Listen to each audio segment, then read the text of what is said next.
World Habitat Day aims at reflecting on the state of towns and cities and the basic rights of all to adequate shelter. The day is also to remind governments at all levels and stakeholders on the need for a renewed commitment in the provision of decent and affordable shelter.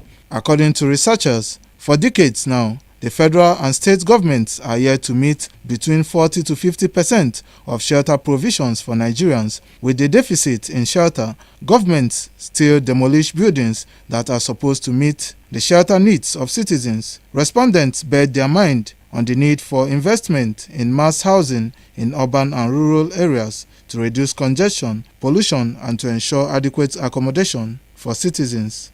A lot needs to be done in that area of mass housing for the masses.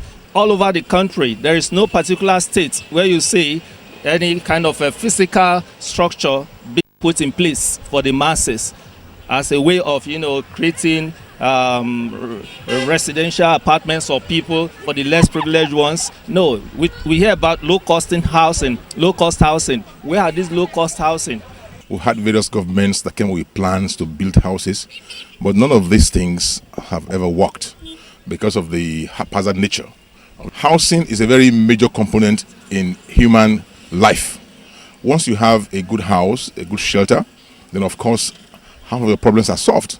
Nigeria, the government over years have been striving to meet at least 40 to 45-50% shelter provision for citizens. It's not been possible.